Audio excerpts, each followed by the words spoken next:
So it's a pleasure for both of us to have you today. Hope everyone is fine. So for the starters, we would like to know about yourself and about your family. It's a pleasure meeting with you all, and nothing like being in touch with Sri Lankans and Sri Lanka.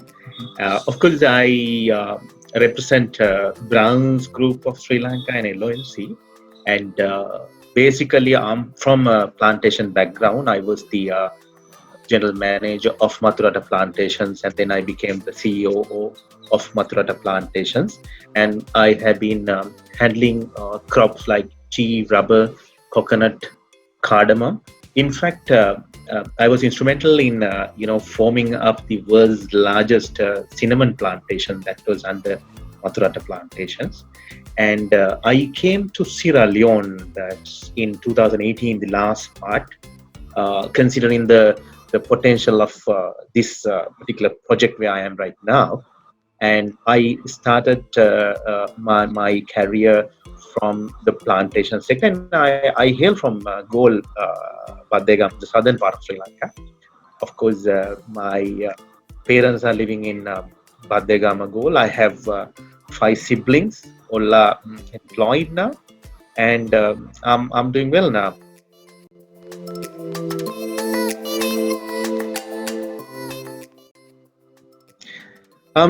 Basically, to tell you in nutshell, attending to basics was the secret of my success. And to elaborate further, I of course adopt the MPH practices in my management tool, where the priority, the cornerstone of success, I would say, is motivating the employees. What I do from morning till evening, if I say, I keep motivating the people, keep motivating from morning till evening. We have the 2 aspects when it comes to yourself, myself, anybody. One side is the fear, the other side is the faith. So we understand fear can demotivate you, discourage you, bring you down, collapse you, all that.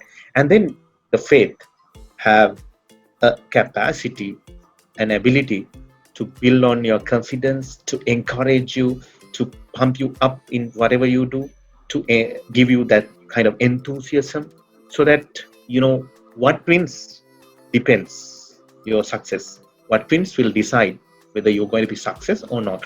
So what wins is the one you feed. If you feed fear, fear will win. If you feed the faith, faith will win. So I have fed faith. So hopefully, everybody, if they practice this fundamental by feeding your faith, definitely you're going to win in your career. And to tell you, let's say you have 100 employees under you, or 1,000 or 10,000 employees under you. There are 3 categories of employees. If I may ask, you would say, I am sure, executives, staffs, or workers. No, I would say there are tourists, there are journalists, there are problem solvers. Tourists, they want their rights. Journalists, they talk ill of others and they complain, keep on complaining. And the problem solvers are the set of people who will take your business forward, who will sort your day-to-day problems. They will sort your problems for you. You don't have to worry. You have set of people who will troubleshoot and then, find solutions, not only blaming and claiming. So while doing that, you need to practice the meritocracy at every stage. And then you just have the pragmatic approach. Pragmatism is a must. It doesn't really matter whether the cat is black or white, as long as cat can catch the mice. So in wherever you are employing, it doesn't really matter where the employee comes from, as long as they are go-getters, they can get the things done the way you want, in a timely manner, in a productive manner. So the last one is the transparency. If you are, as leader, if you are transparent, the others will definitely follow you. In this context, you can't hide things. The social media is so developed, the technology, sophistication is developing day by day. So whatever you do, you cannot hide behind. Everybody gets to know who you are, what you are, whether you're trying to hide, whether you're trying to hide with so many forces. It doesn't happen. You got to have transparency. All the walls have ears now. So having practiced the transparent system tool, having 100% honesty practices, that is that has given the pathway for my success.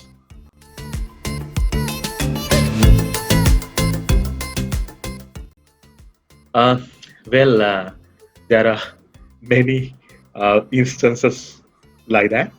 To tell you the most recent and a promising one was that when I came to work in the Sierra Leone, to before I start, elaborating on your query, I must tell you the Sierra Leone is a country that is situated in the western part of African continent, and it is 5,000 square kilometers larger than Sri Lanka, but the population is about 8,000. The country is a kind of a paradise. Why I say that is in terms of fertility, the soil is really fertile with carbon, and whatever you grow, in terms of agriculture, there's a tremendous potential. There are nice beaches, there are nice waterfalls, and then green jungles.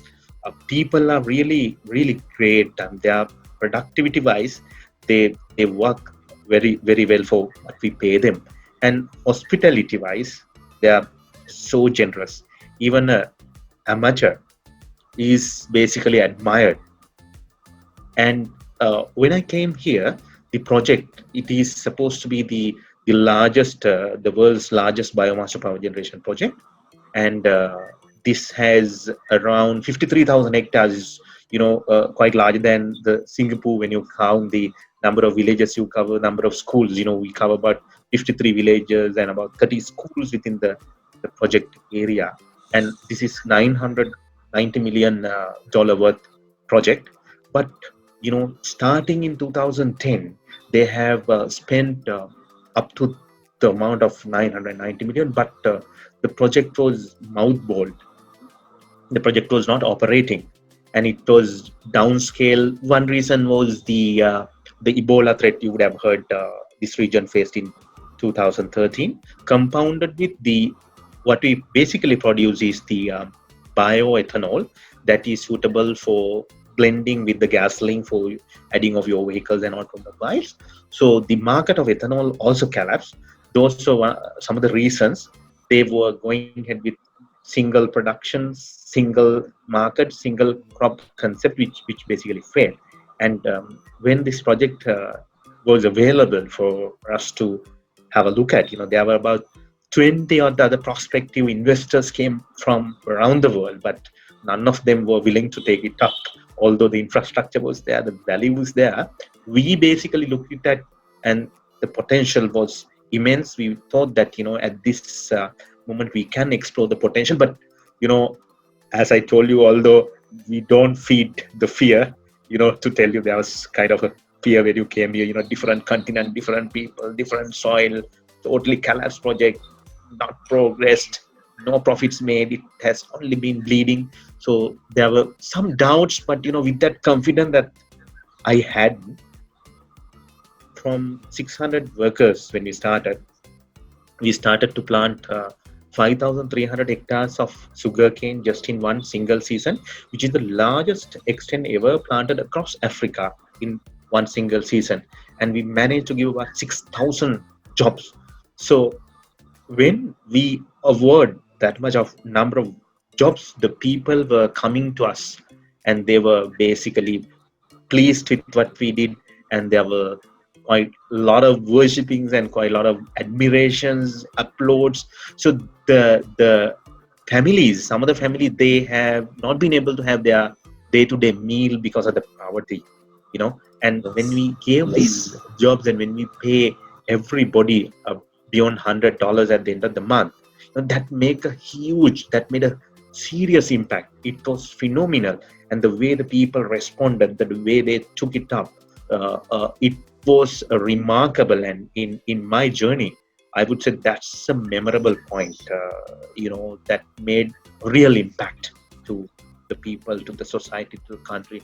I think about this project, there have been many programs that was going in CNN, BBC, Al Jazeera, right? And everybody got to know the impact that we have created.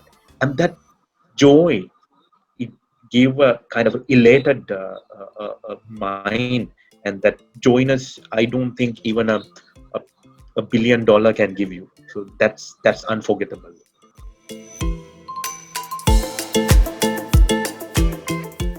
Yeah. Basically, in our organization, there's a low profile person. Of course, the country or the world does not know much about him because he's a man like me. He doesn't want to come onto screen because you all were new comers, and then you all were really innovative and you want to do something for the world to take some step ahead of us. I just really, thought that I should, spare some time and share my experience with you. But if you invite him, he would not join because he's a man who wants to be in low profile. But in another other than one, Kamanta Amarasekara, a lawyer by profession and a chartered accountant, and he is the secret of success of Brown's group of companies.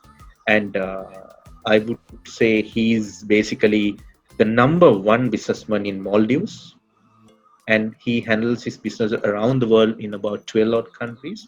And I started to work for him since 2008, and it was a tough journey when others get to know that you're working with this person. They ask, how do you cope up with him? I mean, as long as you practice those three practices, meritocracy, pragmatism, and transparency, you have no issues working with people like that.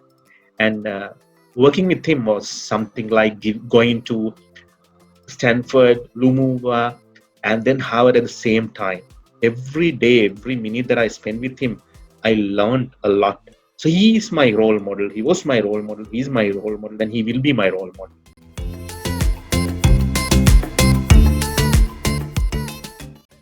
Yeah, in any part of the society, wherever you work, there are positive people, there are negative people, there are capable people, there are incapable people. It's a battle between the capable people and the incapables. So the negative people will try to pull you down always.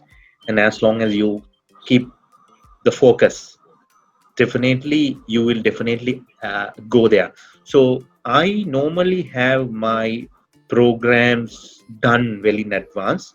So I have my someday dream, I have my 10-year dream, I have my 5-year dream, I have my 2 years dream, I have my 1-year dream, I have month's dream, and I have a week's dream. So I normally allocate 2 hours every day for my someday dreams, 10-year dreams, 5-year dreams down the line.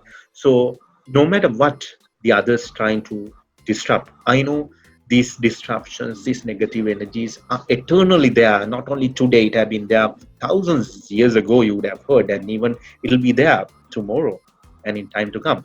So it's a matter of coping up with such pressure. And as long as you're passionate in your job and in whatever you do, you put your heart and soul and out in whatever you do, I don't think those kind of hurdles can disrupt your journey. And every such negative hurdle will be a stepping stone for your journey.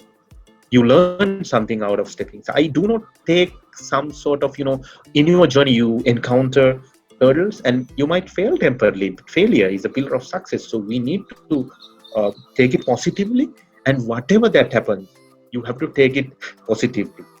You say you basically fail in one single year or one single month, but next time you will start in a better way, that you will never ever learn that lesson again.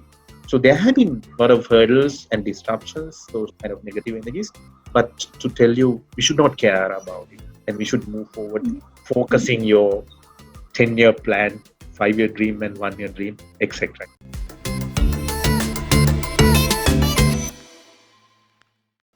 Well, that's very true. Basically, you got to sacrifice to achieve your goals. You should not, consider the comfort songs. If you have comforts, this fundamentally is if you have comforts now, you're definitely going to have harsh and hard life in future. So you have harsh and hard life now. You're definitely going to have a comfortable future. That's how I take it. So I think that explains it all.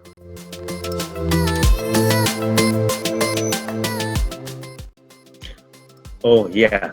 Well, as long as one has the courage and the enthusiasm to differentiate those priorities, as I mentioned, those dreams, and then you focus on each individual dreams and your targets, and you allocate your time for your personal life, you allocate your time for your social life, and then your uh, interactions with the outer world without competing each other. You have a great focus, and then you have the uh, of course I would say that not only the work development can be construed as one success, but also you need to develop your spiritual life separately, financial life. So once you have developed in all those aspects, you can live up to the standards without mixing the outer life beyond the work life, I would say. That's how I take it.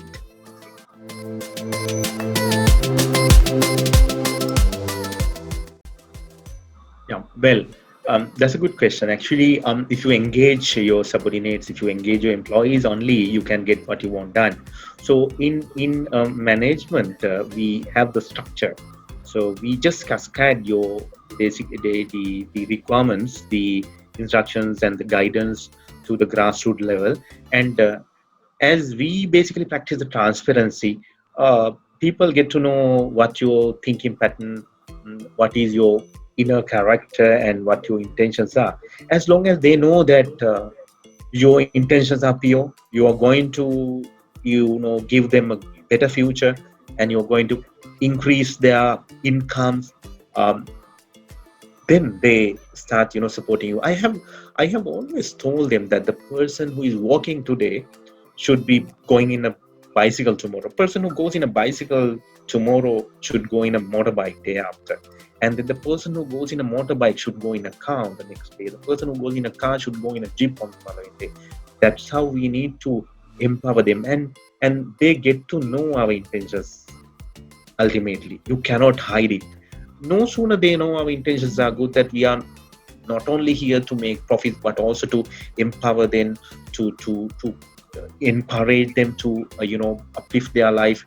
The fundamentally is the poverty elevation, and when they see that it's been done, and when they know that we are very concerned about their children's education, although those children are not going to come and work for us immediately, and then we care about their health aspects, etc., etc., then automatically people fall in line. It's no matter whether you are in Sri Lanka, Asia, or America, or Asia, we all belong to humankind. So you have to have passionate love towards everybody who works for you, and that has no boundaries, and you have to love them abundantly.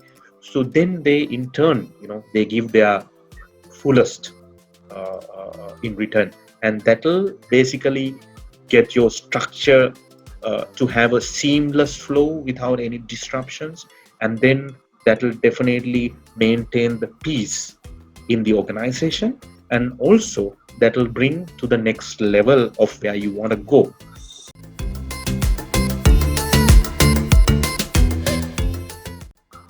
As I told you earlier, that that is where the motivation comes. There are people come to you who are devastated, and some of them they are really charged negatively. When you see them, you can see whether they are positively charged or negatively charged. As long as they are positively charged, the battery will work. If the battery is negatively charged, it collapse, it will disconnect. So we are there like a battery charge to keep charging them. Whenever they are demotivated, you have to basically charge them, and that is where I said that my job is from morning till evening to keep them motivated from morning till evening.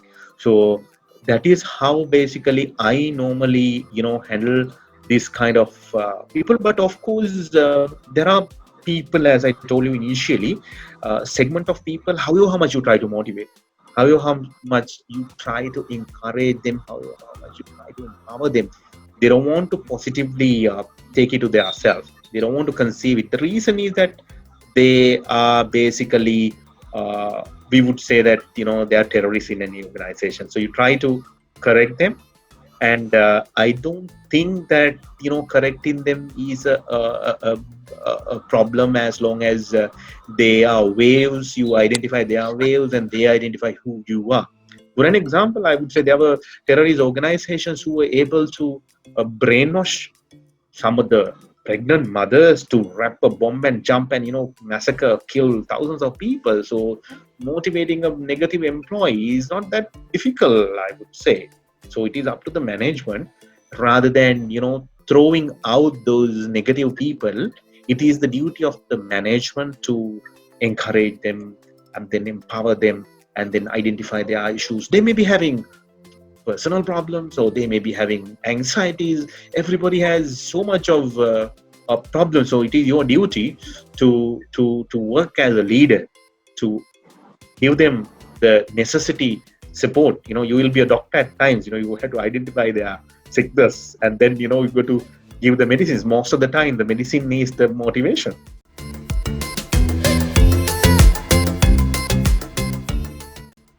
In fact, the power plant what we have is exclusively made for biomass to generate power. Basically, this is the world's largest biomass power generation project, as I told you. Whatever the biomass, the fuel that we use is the grass. There are a couple of kind of grass. One is the elephant grass that's freely grown ample in this particular area. Those are huge grass. Of course, it goes to an extent of about 2 meter, 3 meter height, and per hectare you get about 10 tons per hectare. The other kind of grass is called Napier grass. That, of course, you got to plant, you got to get the land prepared properly, and then you got to get the grass seed, and then do the plowing and harrowing of the land, and then plant it. There, of course, you get about 60 yield. It is 6 times higher yield. Of course, you got to spend some money to get the land preparation and planting going on. So to tell you, the biomass is the green material, and then these are all producing the clean and green energy. Unlike the fossil fuel, let's say there are HFO produced power plants where they basically burn all the HFO, diesel and other fuels. That, of course, pollute the whole environment. But in our case, we have zero emissions of carbon and methane. So we produce all clean and green energy. You cut the grass, in the current month, in 6 months, it grows again. So you get the harvest again. And in terms of carbon sequestration, the world is talking about the environmental friendly power production solutions. Now, some of the countries like Germany, you would have heard by 2030, they will get rid of all the power plants that pollute the environment, and they will be going for renewable energies. And even Brazil is a country that has identified the need for going renewable clean energy in terms of protecting the environment. When it comes to the carbon sequestration, the sugar cane, that is our cocoa crop, is the best crop, the champion crop of all. It can sequestrate the highest quantum of carbon in the world. So when it comes to grass is the other aspect that can sequestrate all carbon pollutants in the world. So you just help to bring the carbon footprint down. And also this way, if you produce your powers, you will go for zero carbon policy.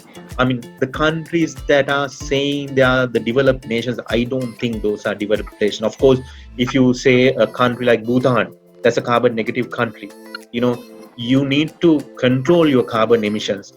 In 10 years from now, there will be irreversible damage done to the environment. However, how much you shout, fight, raise up, nothing can be done to reverse the damage that's been done currently with burning of fossil fuels and other way of pollutions. You see, if the car that is on the road is a hybrid car, it will not pollute the environment. But see, when you go on the road, you will see quite a lot of pollutions happening around the world.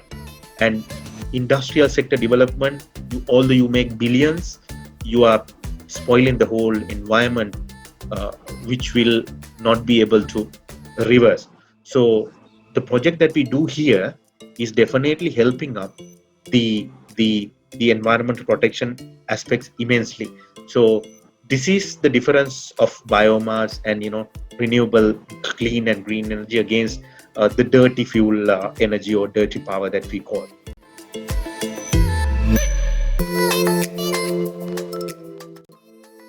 Basically, the energy that is derived out of the grass, and then we have the boilers. It is the heat, and we have a cogeneration plant that converts into energy, and then the government buys our power, and we have the pylons. It goes to the capital city, which is about 3 hours of a journey from here.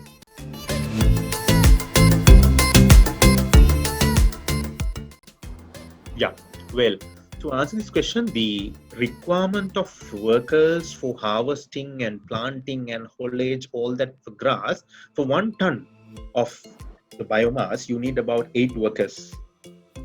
But 8 workers? You're talking, yeah. Okay. And for you to get the harvesting, basically baling and then the haulage and then feeding to the boilers done, you need 8 workers. And we have to have 1,200 tons of grass just in single days. So you're talking about, you're talking about 9,000, 10,000 people per day. So if it comes to Sri Lanka, let's say 10,000 people are going to get jobs. It'll create so much of opportunities for Sri Lankans, where we normally do not have to import fossil fuel by paying your dollars.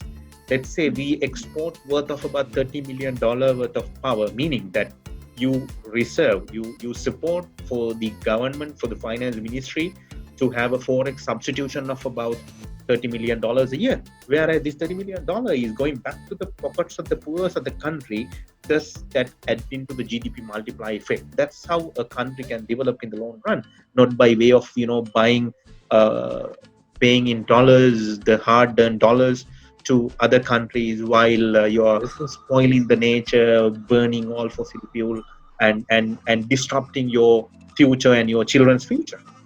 So it's a great opportunity if this can be applied in Sri Lanka. Grass is immensely grown. Sri Lankan soil is also a marvelous soil where you grow anything. Even a dried stem that you throw is grown in Sri Lanka. So it's a kind of a potential project for Sri Lanka. It's not only the grass that can be used for your feedstock. You can also use, when it comes to oil palm, you would have seen there are things that have been thrown after the crushing and then the oil is extracted. That is called palm kernel shells, and the other one is palm kernel cakes. And the wood varieties like the eucalyptus, and then there are other kinds, let's say Gliricidia and Albizia, whatever the wood variety, that also can be a good source of fuel. In the sense, I'm not saying to cut down those trees or branches, but what I'm saying is you grow it commercially. You identify 10,000 hectares and grow all these crops, and then harvest it in terms of converting it into power so that it grows, and you don't spoil the future of the future generation.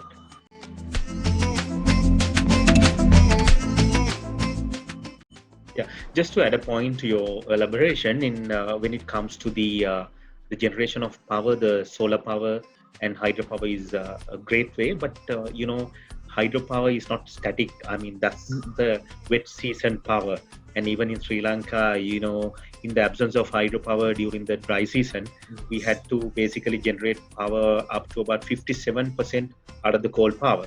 Of course, that's a short-term solution. I would not say no until we have kind of biomass production plants. We need to go for alternative, because we got to be pragmatic, as I told you. And when we monitor, to answer your question, when we monitor 1,200 tons a day, we need to have our systems in place, basically ARs and FRs in place, the structuring out, and then we need to have our supervisory staff, the executive staff, the monitoring staff, audit teams in a proper manner. At the same time, we basically use the technology, the sophisticated IT solutions in view of monitoring the number of tons that was harvested, the number of people who are on ground on working, the number of people who are onto haulage, the number of trucks that are being used, and the number of liters of fuel that is being pumped, and then the idle time, the vehicles can be just kept idling and people can plunder the fuel. So we need to have all those monitoring system. Of course, we have, let's say, with regard to monitoring of the vehicle movement, we have a system called FROTCOM where we just monitor the time that starts the vehicle, and then the idling time, the number of hours of productive work, and loading time, unloading time, the weightage of the vehicle, the number of trips that was done, and then everything is monitored in a kind of a systemized manner. So the deployment is also monitored in a systemized manner where we basically do not leave any room for any malpractice to take place. Although you may have a trustworthy workforce, you will have a confident, capable set of workers, you should anyway not leave any room for anything wrong to happen, because the people, when they get a chance, there are a segment of people who will try to capitalize on it on a short-term gain. So that is the duty of the management to be proactive without leaving any room for them to do anything unholy and unbecoming good.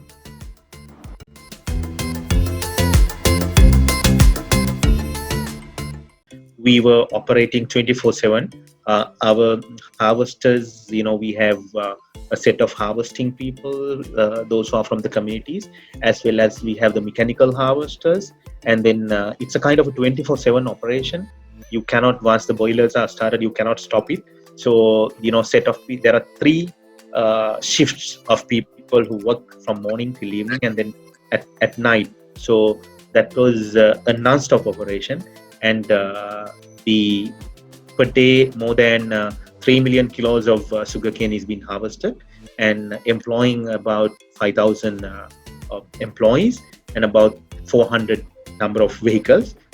So it was working up to 2 weeks back, and of course, if the pandemic comes to a hold, we will be again starting, or else we will be starting after the rains are over, that is by somewhere in September, October.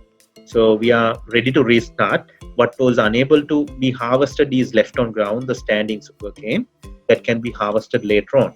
So, currently the logistic problems are there, the vehicle movements, and then the shipping has some issues in getting our spare parts, the machinery requirement, etc., in place.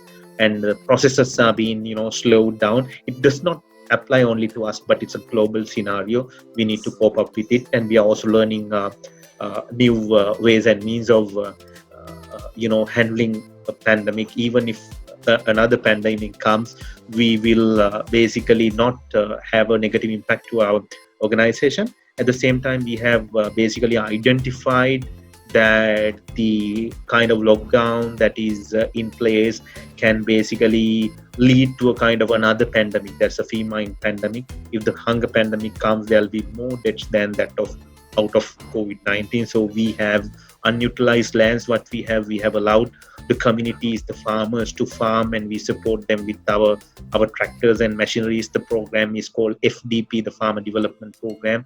Our CSR teams are in full operational. They send their land monitors to their villages. They select the crops to be planted, like rice and cassava. Cassava is manioc. Maybe cassava is a new name for you all. And then the groundnut, maize are being planted exponentially in the plantation areas in view of combating if there is any kind of a hunger pandemic. So we are ready. Not only we are concentrating on our business, we are very concerned about our employees, their families, and their future. And therefore, we are precisely planning all this well ahead. Thereby, we have managed to foster the support of all the communities and the employees who are working with us.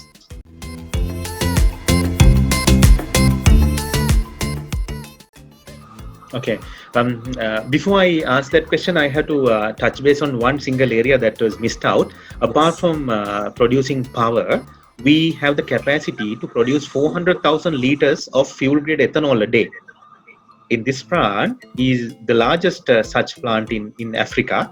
And what happens is when you produce the fuel-grade ethanol out of sugarcane, you in a country, let's say the country where I am is Sierra Leone, there they import about 300 million liters of gasoline every year, and you have the capacity to add 10 to 20% of uh, fuel grade ethanol that you produce here into your mixture. So that's called the blending. Once the blending mandate is passed, you can bring down in terms of importation, you can bring down 20% of your gasoline import for the use of automobiles. So this is also one thing that has to be applicable after COVID, a post-COVID situation to any country, not only to Sierra Leone or Africa, but also to Sri Lanka. To elaborate on your question about the impact to Sri Lanka, to tell you that this was totally unprecedented, and the negative impact that will be made to the economy of the globe is immense. Of course, that's a reality, and of course, the lessons learned out of the handling of the pandemic will be the stepping stones of our future success. Let's say the industries like tourism is hampered, the automobiles, then the hospitality, the school sector, name many sectors are basically impacted. But why we are impacted is because none of us were ready. And learning out of this experience, there will be a proper planning in place in view of facing another repetition of another virus. So we really don't know how long this virus will be contagious, whether it will be over in a month's time or 6 months, or whether it will be there for 3 years or 4 years. It's rather better a plan for the worst. So whatever that comes best will be the bonus for us. I think the being in Africa, I look at how various countries are adapting various systems of handling and learning, and then planning future. Like, let's say the negative sides are more, but that's temporary. And I know there are people who are basically engaged on e-marketing, and then online deliveries, and those who are into online studies, and there are many other areas where you basically have the potential to enhance. For an example, the profits of Amazon during the first quarter jacked up by $70 billion. He becoming the world's richest man, and if the pandemic prevails, people predict that he will be the first trillionaire in the world. So like Amazon, Alibaba, and many other industries. And I was hearing to the speech of the GM Motors CEO, and then the Mercedes-Benz, the owners. What they were saying is that they started resurrecting, although there was a decline in automobiles, the companies are also started to think in new ways and means. I mean, the cars will be produced, once you get into the car, you will be basically fumigated, and then a visitor comes, he will be fumigated, and then it will be ready to take up any viruses. So you should not give, of course, the full focus only to concentrate on the virus, because then there'll be another fungus or another bacteria kind of a thing can come and devastate the world. Of course, these kind of challenges are being there. Let's say in 1918 we faced a similar pandemic which claimed about 90,000 lives in Sri Lanka. 90,000 against 5 million people at that time was huge. And then it claimed about 50 million population in the country, and then comes to the Second World War, which claimed about 75 million. When it comes to COVID, I don't think it can make such a devastation like how it was then. Of course, with the sophistications and then the social media is being developed, this area of pandemic has been given more priority than that of what it should have been given. I really understand. But from the global perspective, the way in which that the pandemic is handled in Sri Lanka is much admired, and people are started to basically applaud the victories, but we need to sustain it.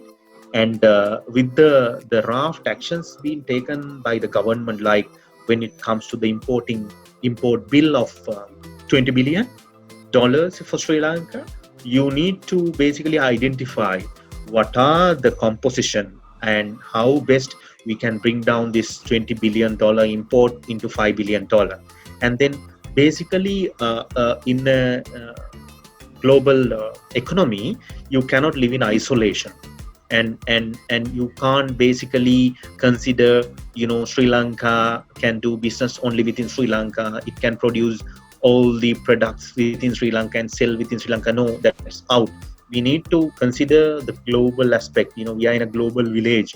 So during the period, of course, it's true that we need to take some proactive actions of reducing the import bill and then increase the exports. So, if you really list down the things that you import, including fossil fuel, as we were just discussing, so that's one way to reduce our import bill colossally. And then, we might have to go for some alternatives. Like you say, you can't be importing dal and chilies always from India. You can't depend on importing of medical equipment from China for anything and everything. And, you will have to initially produce at a higher price. Let's say, for an example, that you import your ventilators, or any other medical equipments from China or maybe from Europe, of course, at a higher price. When you start production in Sri Lanka, the production cost initially will be higher. Of course, it's not higher because they're having bigger margins than what we thought. And in time to come, when you expand the production, when the volume goes up, your production cost automatically goes down.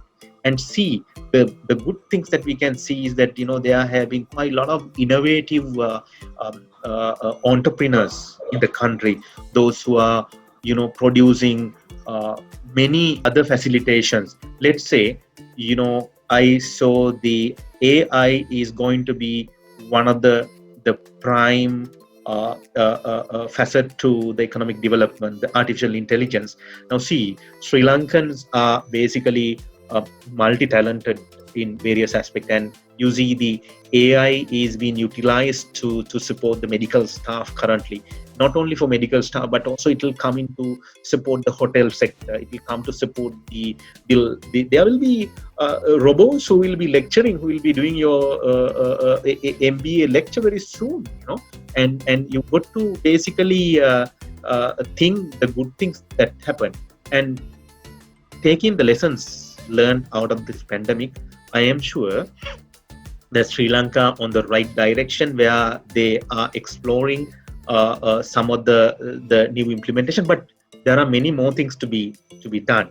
Like, let's say, when it comes to the Sri Lanka has agriculture-based economy, and when it comes to the food security, there are seasons where you have excess production of, tomatoes, potatoes, and onions, etc. People have to throw pumpkin, onions, and other various crops. When they have a period of scarcity, there is nothing available. The cold storage facilities has immense potential. You throw out 30% food, which is a crime. Throwing out food is a crime, but cost of cold storage will be at 10%. If you do not invest on this 10%, you're going to lose out 30% of your economy. What you waste is dollars. And then, you synchronize the whole network, like you have a railway system up to Jaffna, then from Batticaloa, Vaunia, Puttalam, you allocate the compartments on all those trains for the farmers to basically load their products, and then you allow the entrepreneurs to load the other engineering, the other IT products, or other household requirements, not only the agriculture products, what I'm saying.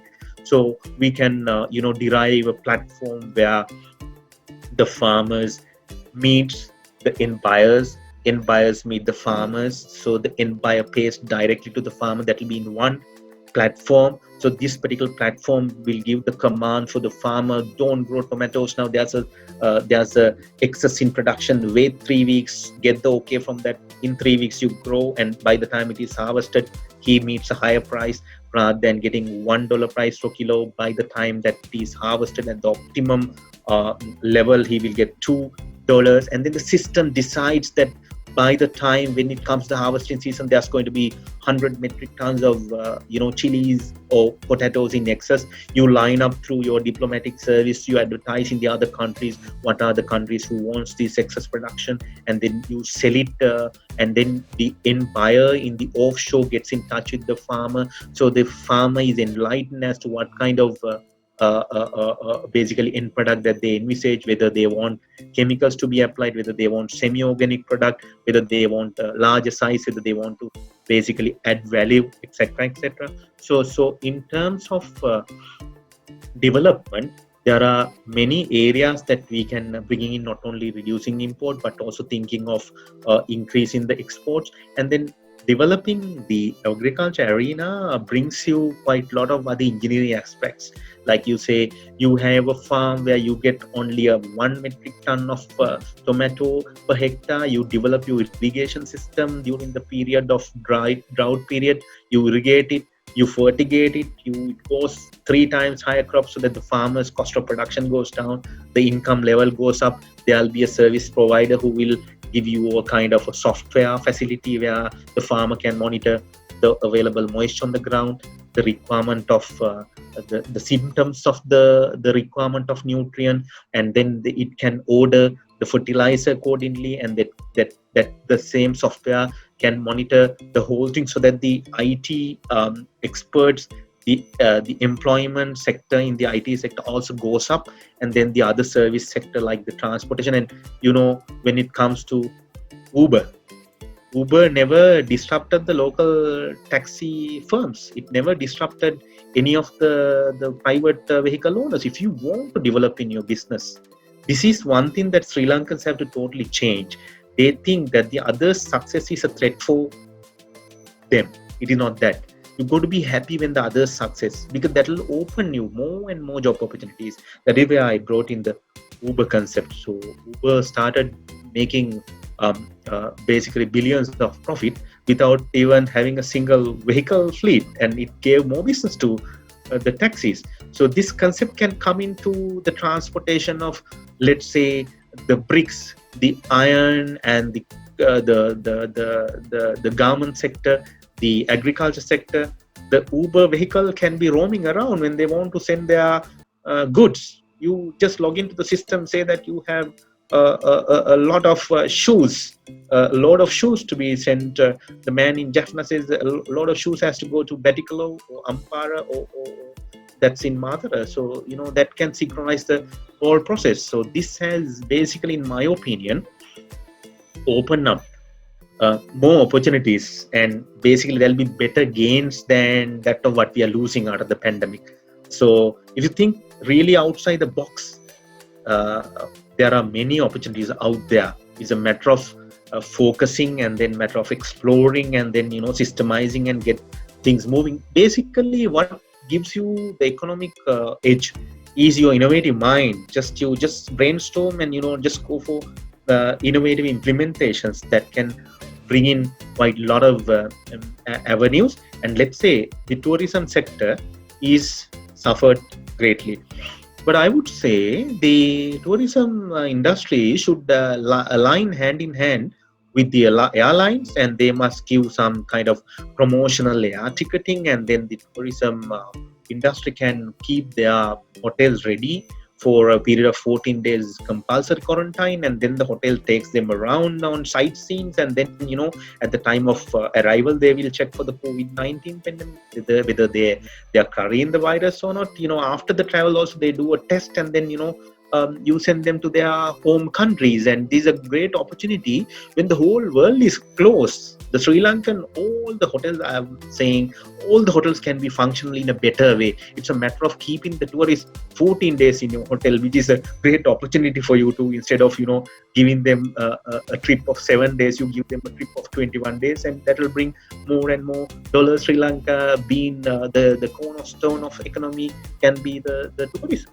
So these are a few illustrations that I can give you in terms of taking forward a positive impact, out of the global pandemic that we are facing.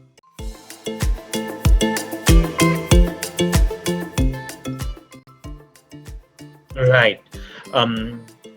The biggest message is to basically take anything that comes on your way in a positive manner, and to feed the faith, and to explore the new avenues, and do not get disrupted yourself by the fears of your inner self. Your mind can do the change what you want to make. You can, Anjana, speak to your friend in New York, Martin, just over a call. But this instrument that have been utilized, the phone, was derived by a mind of a person. So your mind is more powerful than connecting a person in live in New York. So this mind can do wonders for you. And as Sri Lankans, we need to practice the patriotism, and then we basically need to focus ourselves, and then by learning lessons out of what we have been discussing now, it's definite that we have a great journey. Keep faith in yourself, keep yourself motivated. It will definitely take you where you want to go. Like as you mentioned earlier, feed the faith, not the fears. Thank Absolutely you right. so much Right. for being with us, sir. Thank you so much for these words. Thank you so much for these ideas. Thank you so much, sir. Thank you very much. Hope we all had a great opportunity to discuss timely issues that are related to the country as well as the whole world. In fact, I was to come in the month of March to Sri Lanka, but I thought that during the crisis that it's not the time for a leader to leave, and I thought that I got to be there and then be with the team to motivate them, to encourage them, but to protect them and things like that. So of course, nothing like being in motherland, and it was great that I hear your voices from Sri Lanka. So stay blessed, have a safe and sane stay. All the very best. Thank you very so much. sir. Everyone. Thank you, sir. Thank you so much for being with Everyone. us. Everyone.